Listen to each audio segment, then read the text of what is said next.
A Nibesa não era uma grande erudita de hinduísmo, embora ela tenha estudado bastante o hinduísmo.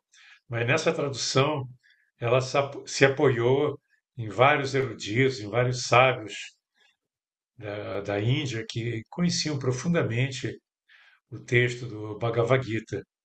Então, eu considero assim uma obra de grande valor, uma das melhores traduções do Bhagavad Gita, a canção do Senhor, o canto do Senhor também, como aparece. Mas antes de entrar no livro em si, eu queria falar um pouquinho do contexto no qual o livro se insere. O Bhagavad Gita é parte do Mahabharata, que é o grande épico hindu. São dois grandes épicos, né, que existem na tradição védica.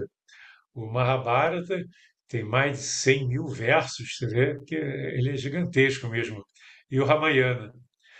Os dois são muito estudados, são obras assim densas e que misturam um pouco o lado histórico, o lado mítico, né?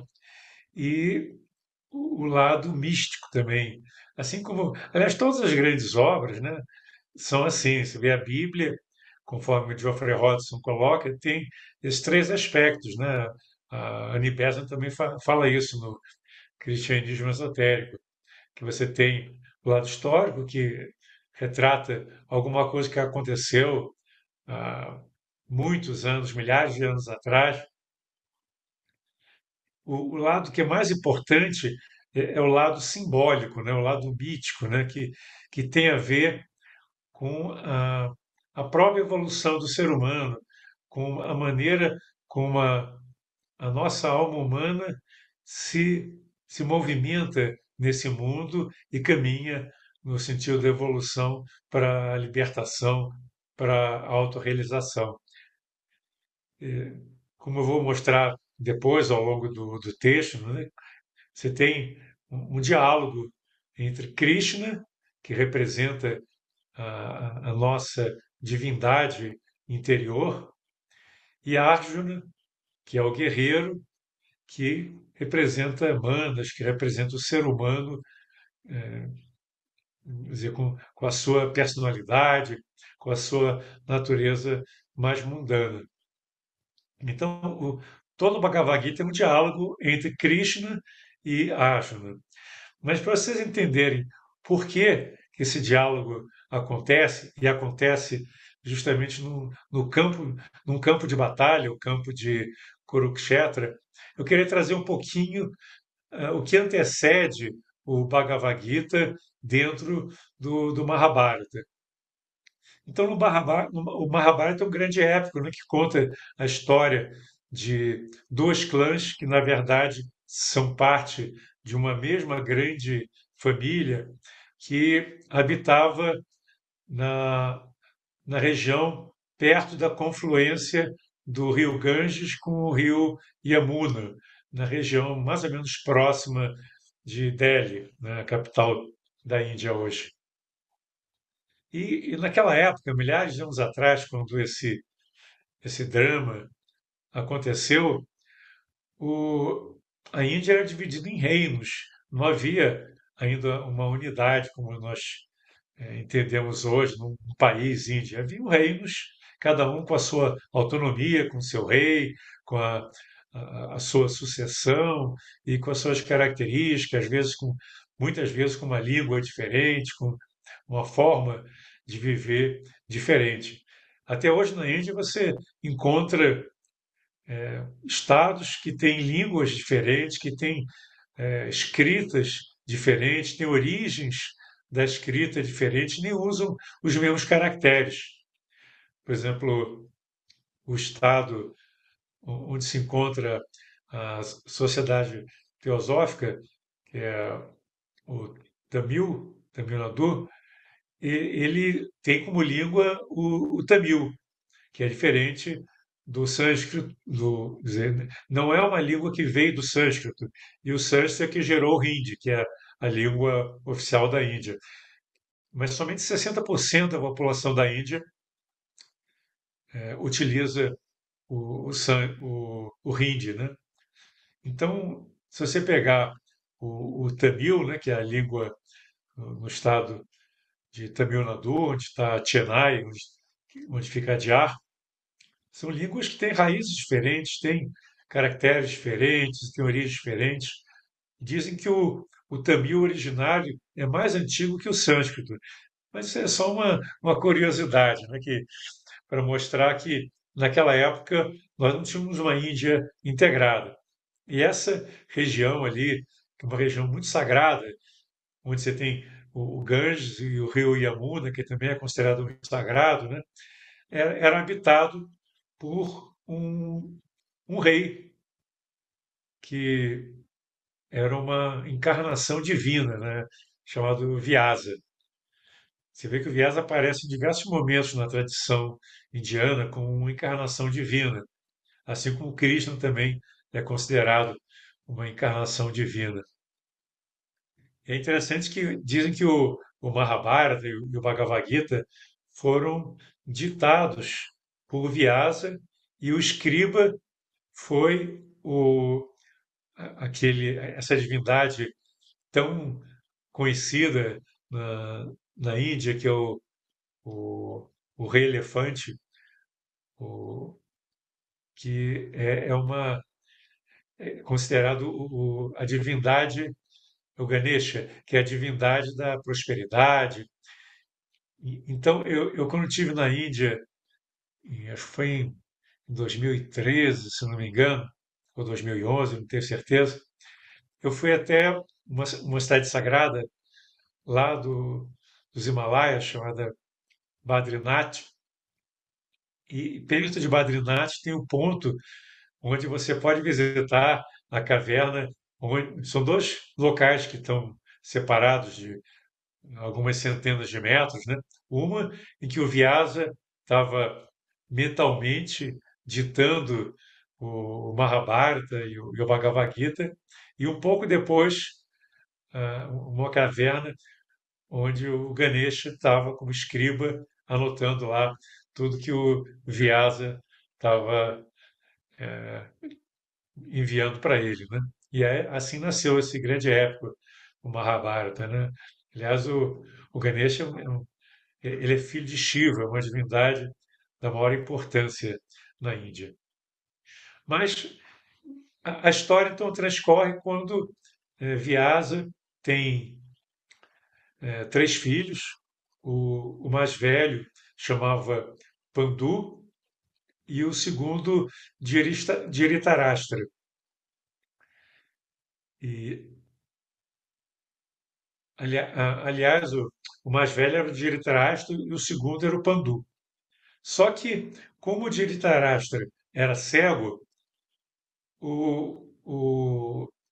quem foi coroado para substituir o rei anterior foi o Pandu. Só que o Pandu, ele um dia ele estava caçando e haviam duas corças que estavam fazendo amor, né? Estavam tendo uma relação. E ele atirou e matou ah, uma das corças e a outra ficou ferida mortalmente. E aí essa corça, macho, amaldiçoou o Pandu e disse que ele nunca, se ele nunca poderia eh, se relacionar com uma mulher, que o dia que ele tivesse uma relação, ele morreria. Então ele não podia ter filhos. Então, por essa razão, ele se isolou na floresta e pediu para o ajudante dele levar toda a indumentária de rei, que ele de fato era na época, e entregar para o seu irmão, o Dhritarashtra, que era cego, mas acabou assumindo como um rei cego, né? Então existe todo aí um simbolismo interessante, né? Um rei cego governando um, uma nação, né? Que é uma coisa bem interessante. O que um rei cego pode orientar, né? Então os filhos de Dhritarashtra também eram seres que não tinham luz, né? Embora não fossem cegos, eles não conseguiam ver com clareza a, a realidade. Então, o mais velho, o Duryodhana, né? Era também um grande guerreiro, mas era uma pessoa que não tinha ética, não tinha a mesma qualidade espiritual do, do Pandu. E o Pandu também teve três filhos. E, e a coisa foi se desenrolando tal, e chegou um momento que o Pandu achou que ele deveria assumir novamente o reino, uma vez que ele tinha conseguido acesso a um mantra, e através desse mantra ele tinha agora a possibilidade de ter filhos. De fato, ele teve três filhos sem ter relações sexuais. Esse mantra era algo mágico, né, que surgiu através de uma deusa tal. E aí, esses três filhos, o mais velho era Yudhishthira e o terceiro era o Arjuna, que é o personagem principal do Bhagavad Gita, né? E o, o, o Kuru, então, ele chegou até a cidade onde estava o Duryodhana e requisitou que ele tinha direito à parte das terras, né? E ficou mais ou menos acertado que haveria uma divisão das terras.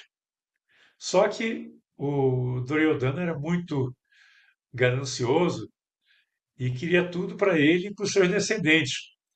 E queria que o, o, o seu filho mais velho, né, o Yudhishthira, fosse a, o único detentor de todo o poder, de todas as terras, e tentou matar todo, toda a clã irmã, vamos dizer assim, né? Mas não conseguiu.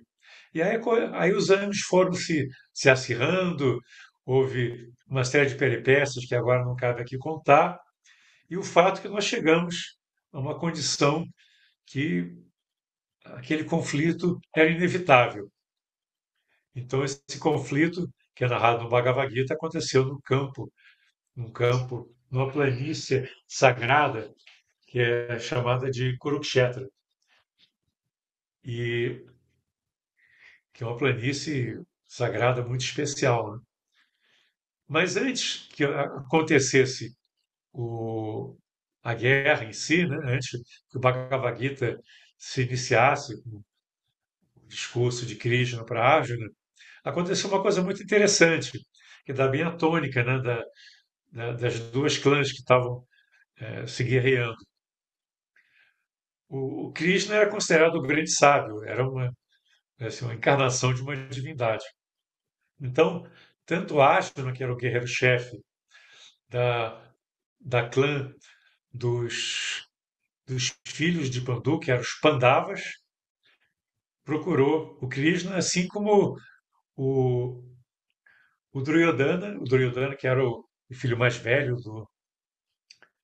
do, da outra clã, aliás, Yudhishthira, procurou também o Krishna. Os dois estavam querendo as bênçãos do Krishna e a ajuda do Krishna na batalha. E o Krishna estava lá numa casa, e quando os dois chegaram, eh, ele estava dormindo, né?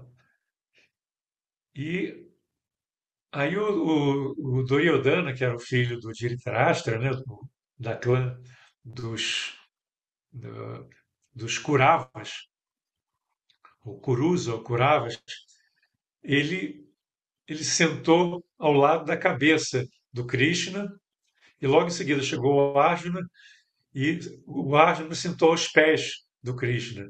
Olha que coisa interessante, né? O Duryodhana, que era uma pessoa mais materialista, filho do rei cego, ele sentou ao lado da cabeça, assim, era uma pessoa mental, com interesses, com ambições, querendo apenas assim as benesses materiais que poderiam advir do contato com Krishna. Enquanto que o Arjuna, que era o guerreiro representando a clã dos Pandavas, que eram os filhos de Pandu, se sentou aos seus pés, em humildade, né? Você vê que é uma postura humilde, sentar aos pés do mestre, né? E aí os dois ficaram esperando o Krishna acordar. O Duryodhana de um lado e o Arjuna do outro.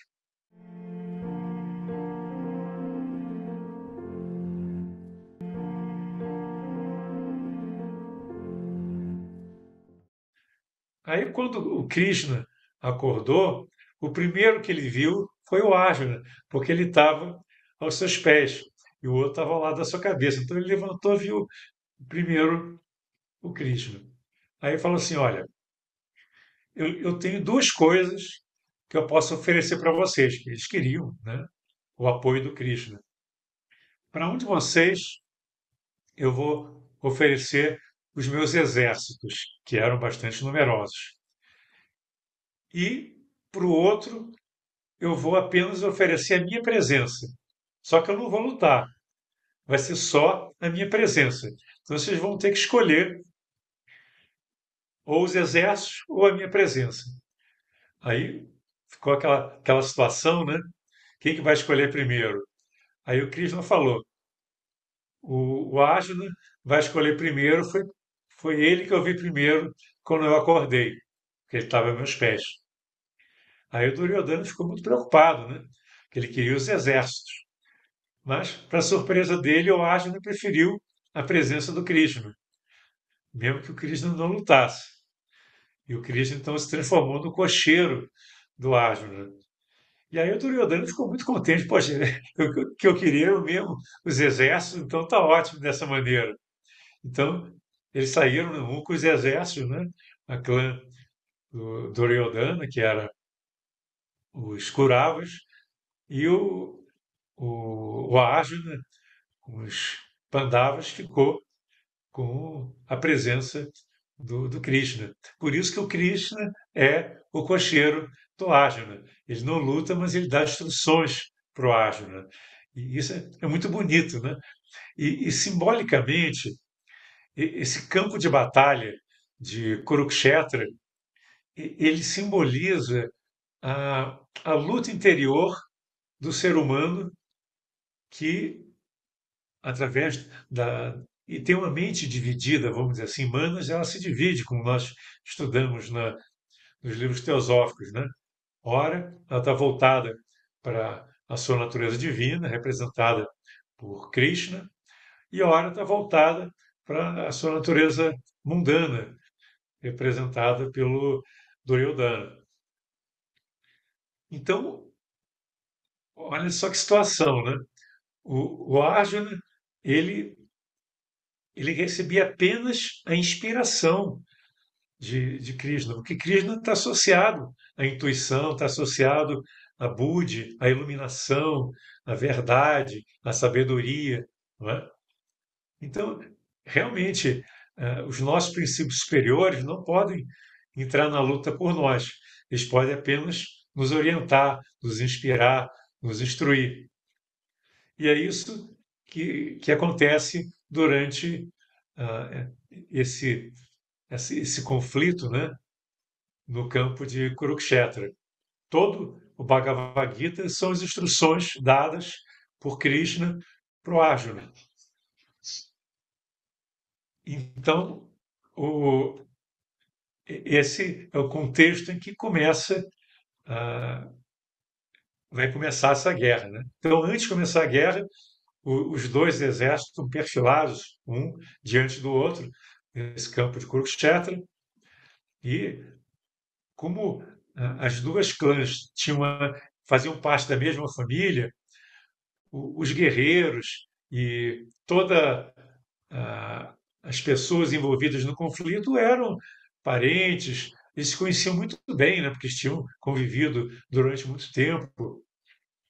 E o Arjuna, logo no início do livro, ele fica O primeiro capítulo do livro trata dessa condição emocional e a condição do Arjuna de incapacidade de lidar com aquela situação em que os seus amigos, instrutores, parentes, irmãos, primos, enfim, toda aquele conjunto de pessoas que ele tinha muito apreço estava dividido dos dois lados. Então ele pediu para o Krishna levá-lo até o centro, de onde ele via os dois lados, os dois exércitos, né? E ele confirmou que de um lado e de outro tinham pessoas que ele admirava muito, né? Inclusive muitos tinham sido instrutores dele, inclusive do, do lado inimigo, né? Do lado dos Kurus ou Kuravas, como eram chamados.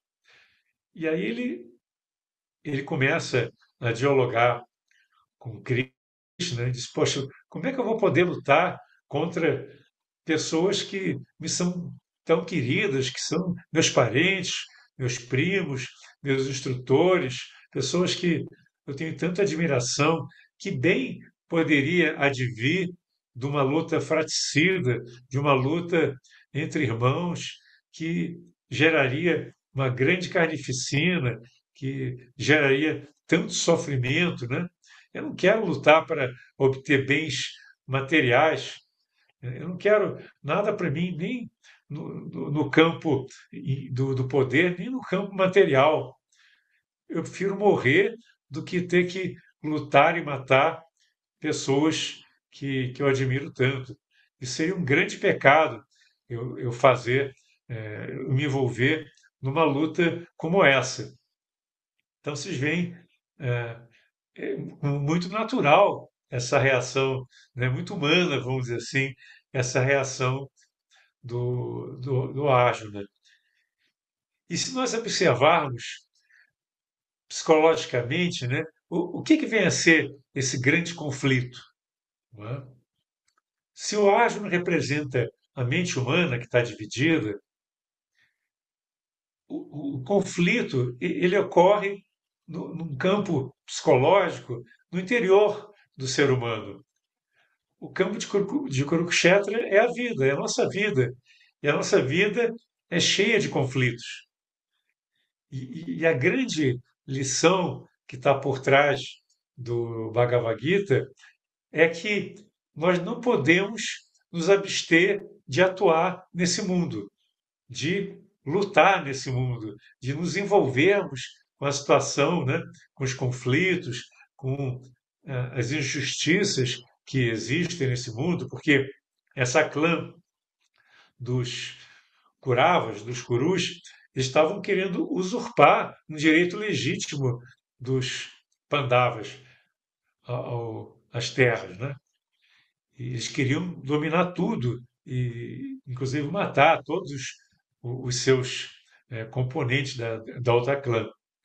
Então, eles estavam reunidos ali por uma questão de justiça também. Então, vocês veem que na nossa vida é muito comum nós estarmos diante de uma situação de conflito e nós achamos que é muito difícil nós enfrentarmos aquela situação. Às vezes nós estamos muito desanimados e sentimos impotentes, assim como o Arjuna se sentiu impotente diante dos fatos, diante daquilo que está acontecendo. Mas essa grande guerra, na realidade, é a nossa vida, né? E aí tem todo um envolvimento, né, em que, logo no início do livro, o Krishna começa a instruir o Arjuna de como ele deveria entender a situação e deveria se comportar. Então, logo no início, ele fala do yoga da ação, que é o Karma Yoga, né? Que está, vamos dizer assim, talvez seja o yoga mais central. Cada capítulo desse livro, são 18 capítulos, representa um yoga diferente. Então, por isso que a gente diz que o Bhagavad Gita é um tratado sobre yoga. O primeiro yoga é o yoga desse mal-estar, do, do Arjuna diante de uma situação que ele não gerou, não controlava, mas que era inevitável, que era aquele conflito. E na nossa vida também nós não podemos fugir dos conflitos que chegam até nós. E a grande dica que o Krishna traz é que nós não podemos fugir dos conflitos.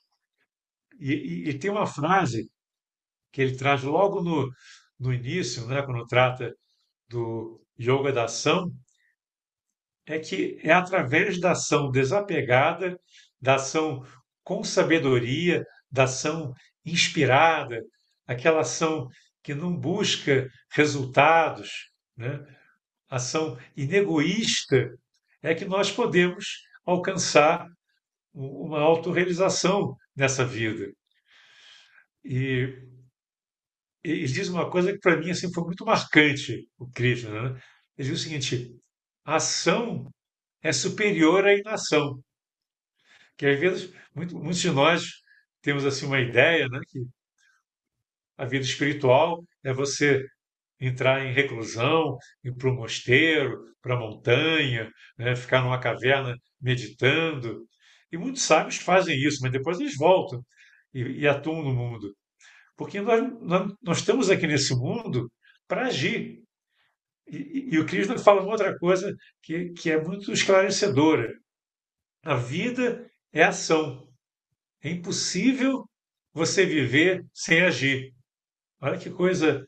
E isso a ciência moderna já comprovou, que o nosso organismo está sempre em movimento.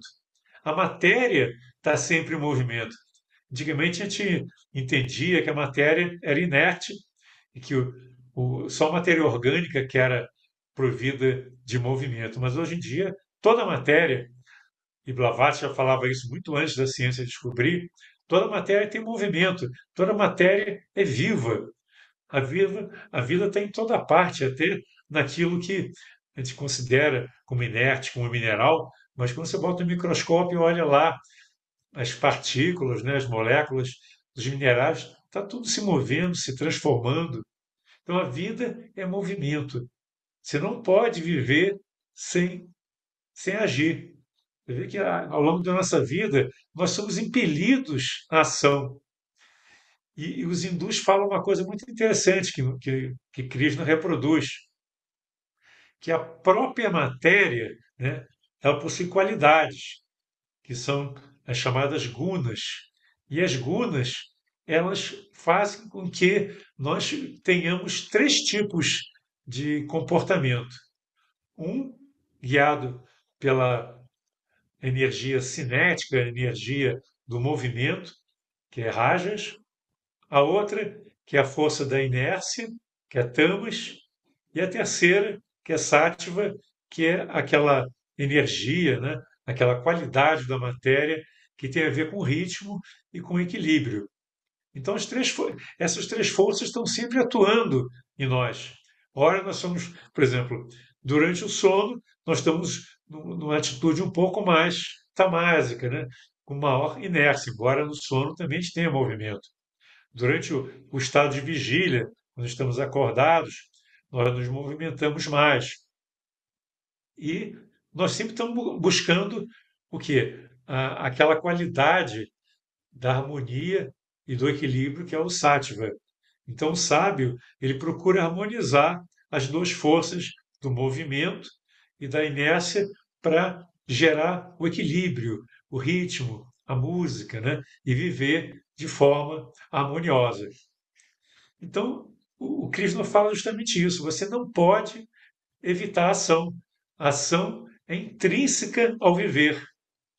Você tem que viver agindo com sabedoria. E aí ele começa a ensinar sobre o Karma Yoga, né? Isso é de uma beleza enorme, né? Você entender que a vida é ação, mas que é possível você agir não baseado na busca de satisfação dos desejos, agir não egoisticamente, mas agir com sabedoria, agir com discernimento, né? Se conectando com o seu princípio búdico, né? Que está representado por Krishna. agir com total desapego. Essa é a maneira que o sábio se comporta, né? Ele age, mas existe aquilo que no Gita é chamado de ação na inação. Olha que coisa interessante, né? É você agir, mas sem interesse, sem buscar resultados. Você age por quê? Porque a vida está te impelindo a essa ação. A ação é uma coisa natural. Só que quando essa ação ela está envolta pelo egoísmo, é uma ação que busca satisfazer os desejos, é uma ação que não está imbuída da sabedoria, não é uma ação inspirada do alto. O que acontece? Você acaba agindo de forma pecaminosa, vamos dizer assim, né?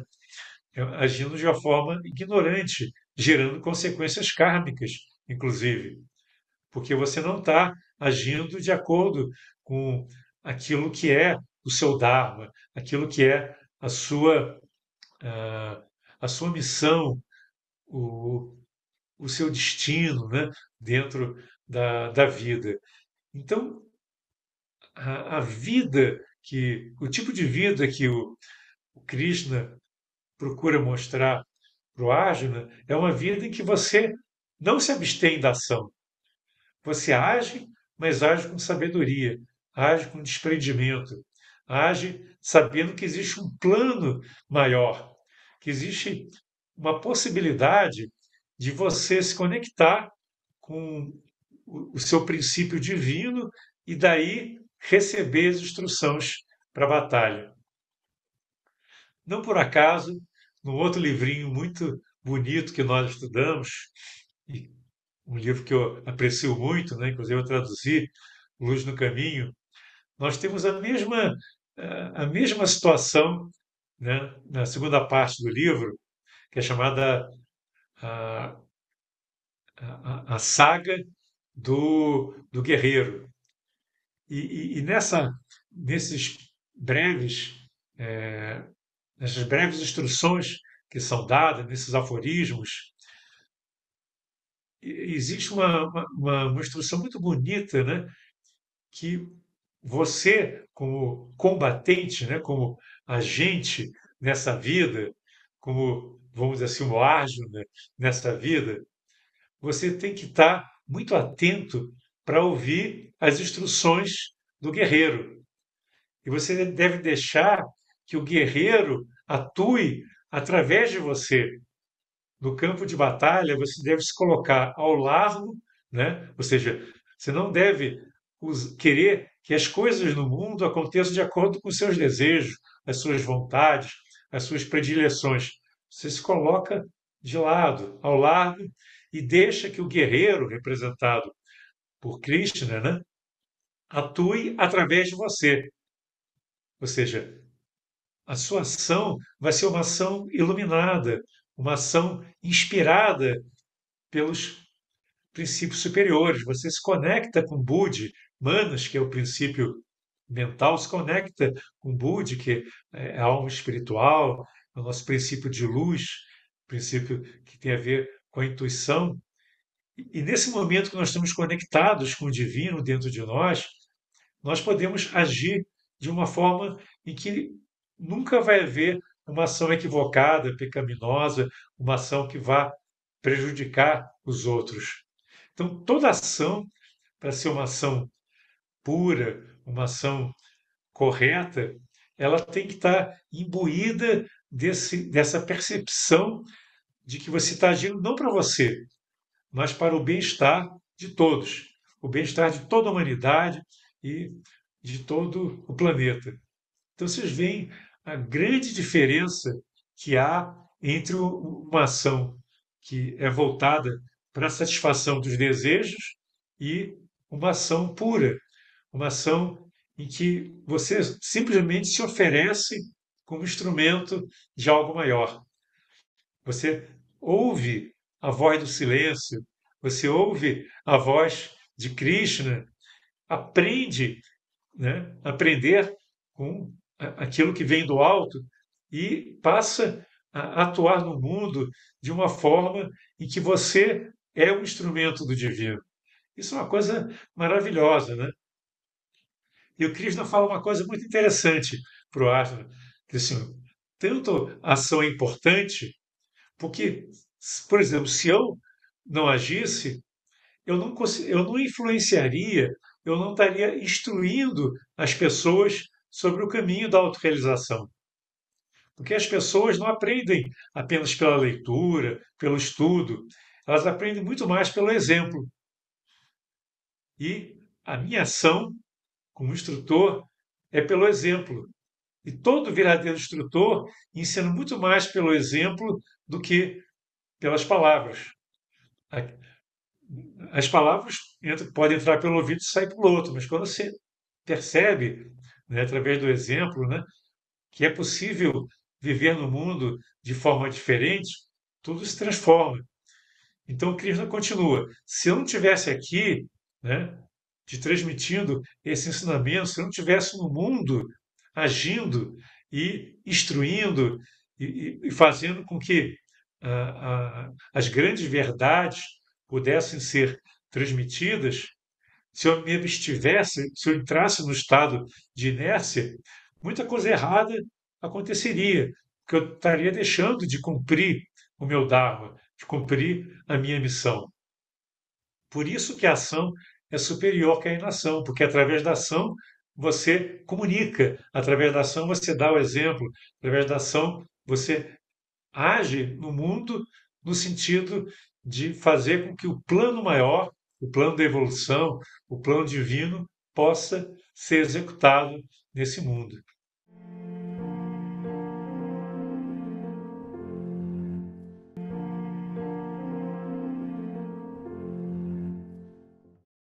Então, essa é a essência do yoga na ação.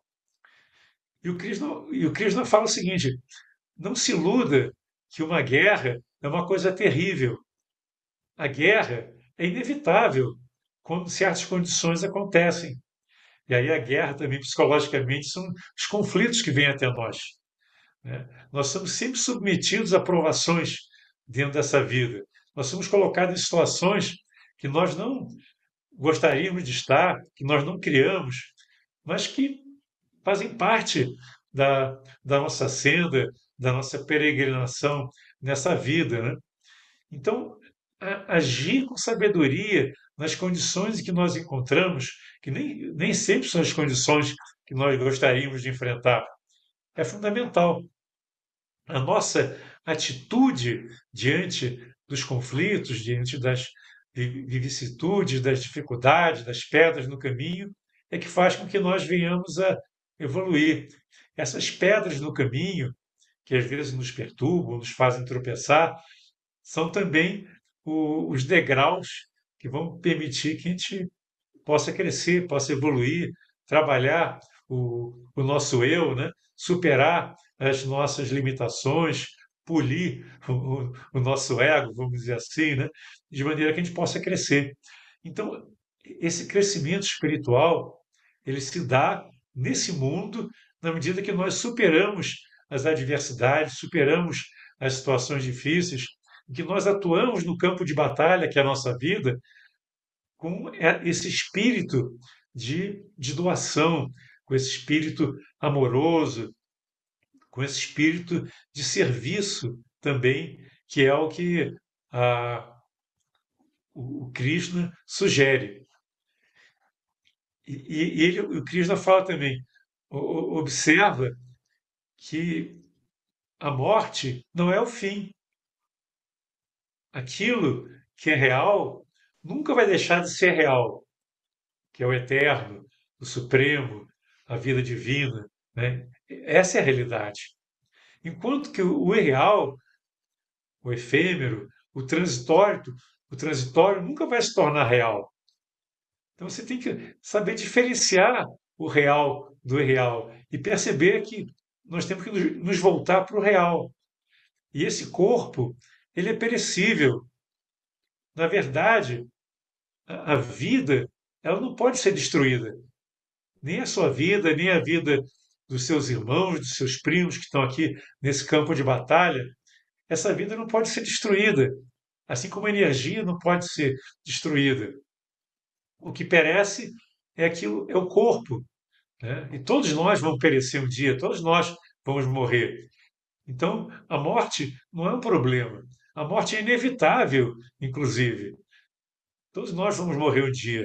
E é muito mais nobre você morrer atuando sabiamente, não fugindo da batalha, não fugindo do seu dever, do que ter uma morte inglória, né?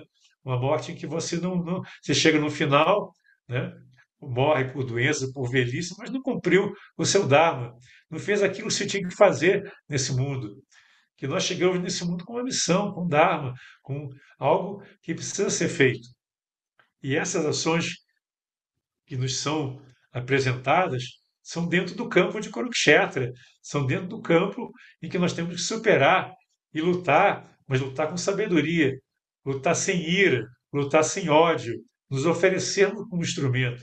Sermos não combatentes, mas um instrumento do, do verdadeiro guerreiro, né? Como diz Luz no Caminho. E ele mostra que nós temos que nos voltar para a luz. O sábio vê a luz mesmo quando o homem comum está vendo só trevas. O homem comum só vê aquilo que está projetado no campo material, enquanto que o sábio ele recebe a luz de Budi, a luz da iluminação, essa luz maior que não é visível para a pessoa comum, né? Para a pessoa egoísta. E o reverso também é verdadeiro, como diz o Gita. Quando existe luz para o homem comum, existe trevas para o sábio, porque essa luz é efêmera, é uma luz transitória, é uma luz que não pertence ao divino, à vida espiritual.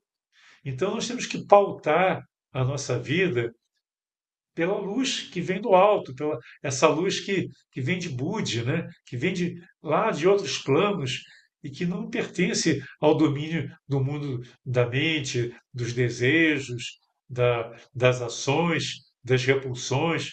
A maioria dos seres humanos está sempre oscilando, né? Entre o medo e o desejo de obter alguma coisa, a busca constante de prazeres e a tentativa de evitar tudo aquilo que causa algum tipo de desconforto, que causa medo, mal-estar. Então, essa oscilação, que está muito bem retratado também nos Yoga Sutras, né? Raga e Versa, nós temos que ter esse cuidado de superar os pares de opostos e perceber que existe algo maior que está em jogo, que está além desse campo do conflito, que esse campo do conflito ele existe para que nós possamos crescer, para que nós possamos entender, entender que existe uma realidade maior, que existe algo a ser alcançado que não pertence ao mundo dos desejos. Ah, o Gita, então, vai capítulo a capítulo instruindo, né? O Krishna vai instruindo o Arjuna sobre diversos aspectos desse ensinamento fabuloso, né? E ele começa falando através do Sankhya, né? Aliás, abrindo parênteses, existem na tradição indiana 6 chamados darshanas, que são ah, os caminhos, né, que o ser humano pode adotar para chegar à autorrealização. E o Sankhya é um desses darshanas. Só que o Sankhya é algo muito mental. É aquela sabedoria que é obtida através do discernimento, da, da compreensão, da investigação, mas muito mais um trabalho mental. Enquanto que o yoga é algo muito prático.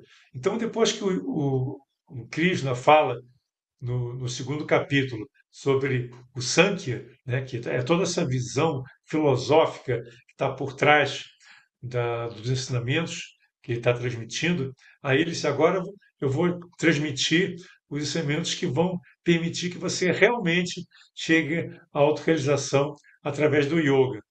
Porque o yoga quer dizer união, né? É a prática que vai permitir que você chegue à libertação. Então, todos os outros capítulos, né, até o 18º, são diferentes sendas do yoga.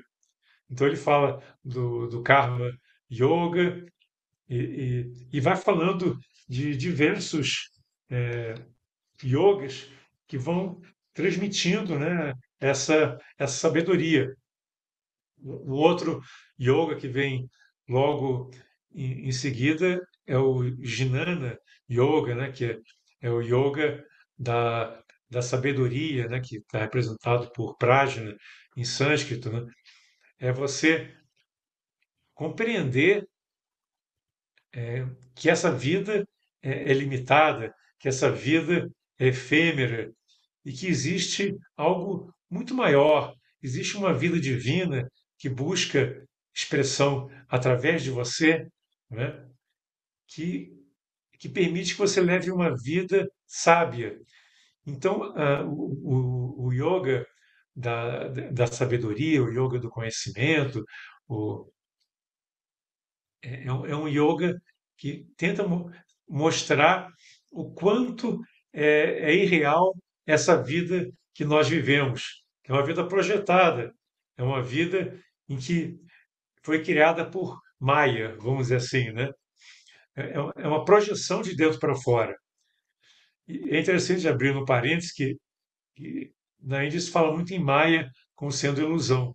A gente traduz Maia como ilusão. Mas Maia, na verdade, é você tomar aquilo que é projetado como sendo real. É você tomar esse mundo que existe lá fora, entre aspas, que é o mundo que é perceptível pelos sentidos, como sendo a realidade. É você não conseguir perceber a diferença entre o real, que é aquilo que é transcendente, que é eterno, que é verdadeiro, daquilo que é projetado, que é mortal, que, portanto, vai se transformar e vai desaparecer um dia. Essa capacidade, né, de você colocar a sua consciência não no efêmero, mas no eterno, tem a ver com o Jnana Yoga, com essa yoga do conhecimento, que é tão bem descrita no Bhagavad Gita, né? Então nós temos que observar com muito carinho, né? Como é que nós estamos conduzindo a nossa vida? Nós estamos usando a nossa ação com sabedoria, nós estamos trabalhando nesse mundo para o benefício nosso, atendendo às nossas predileções, tentando atingir os nossos objetivos pessoais, realizar os nossos desejos, ou nós estamos trabalhando pelo bem comum, trabalhando pelo benefício e pela felicidade de todos os seres, né?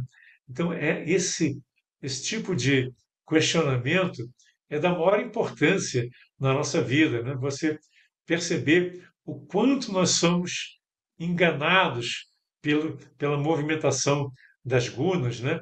Por essa constante movimentação que a vida traz na medida que ela vai oferecendo uma série de situações para nós, e nós temos que observar, estar atentos, né? E agir da forma com a maior sabedoria possível, tentando separar o real do irreal e cada vez mais despertar para essa vida que é a vida divina, fazer com que a vida divina se transforme numa realidade dentro de nós. Não apenas um sonho distante, mas passar a ser um instrumento da vida divina aqui na Terra. E aí existem vários yogas, né? Mas não vai dar tempo de a gente descrever cada uma delas. Então eu queria trazer um pouco o Bhakti Yoga, né? O yoga da devoção, que é um dos capítulos desse livro. E o Krishna, ele transmite para o Arjuna a importância de você agir com amor, agir com devoção, agir com o coração, né? Porque não basta você ter conhecimento, né? O yoga do conhecimento é muito importante, mas as três esses três aspectos são muito complementares. Aliás, o Sri Aurobindo fala muito sobre isso, né? Que ele fala do tríplice yoga: o yoga da ação, que é o Karma Yoga, o yoga do conhecimento, que é o Jnana Yoga, que é da sabedoria também, e o yoga da devoção, do amor, que é o Bhakti.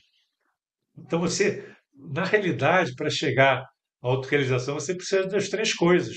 Você precisa da sabedoria, precisa da disposição de você servir a humanidade, de ter uma ação inegoísta, aquela ação na inação, mas você precisa também da devoção e do amor, porque essa força da devoção, ela é fundamental, porque a devoção é você reconhecer que existe uma divindade a qual você deve a sua vida. Então, a verdadeira devoção não é apenas uma adoração vazia, é um, é um contato do seu ser mais profundo com aquilo que é a sua verdadeira natureza, com o ser divino, que é a sua fonte de inspiração, que está representado por Krishna. E no Yoga da Devoção, logo no início do capítulo, tem uma pergunta. O que é que é melhor? O Arjuna pergunta para o Krishna. A devoção a, a uma entidade como ele, né, representada por ele, ou seja, a devoção a, a uma entidade que está corporificada em Krishna, ou uma devoção apenas ao Supremo, ao inefável, ao eterno. O que seria melhor? Aí o Krishna fala o seguinte: a devoção a mim, quer dizer, a essa divindade que é a fonte da nossa sabedoria, é mais importante porque ela é mais fácil de ser trabalhada. Você ter uma devoção ao inefável, ao eterno, ao supremo, é algo muito difícil de ser trabalhado.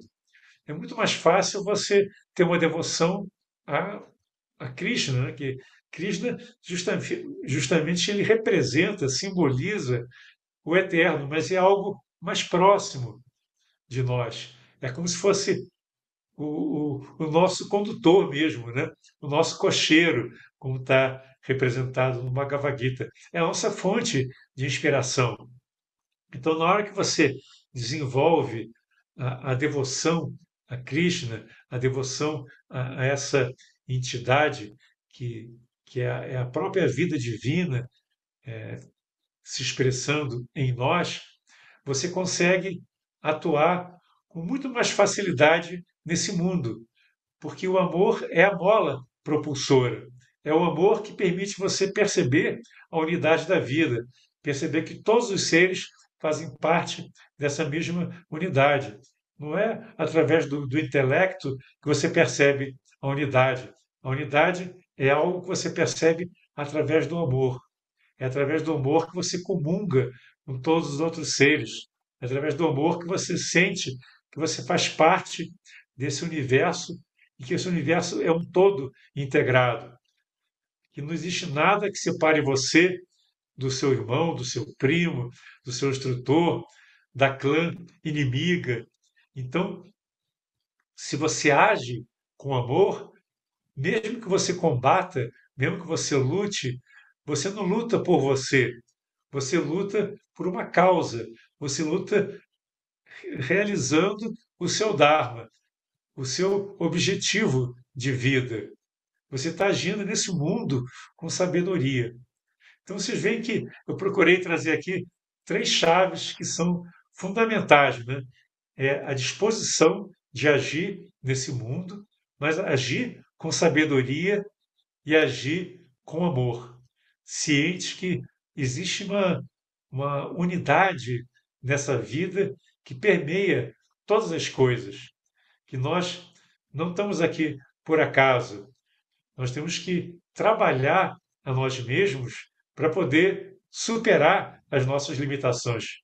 Vocês vejam que no início do Gita, o Arjuna está cheio de dúvidas, né? Ele não se conforma de combater aqueles que ele prezava, Por quê? Porque ele estava apenas olhando o lado material da existência.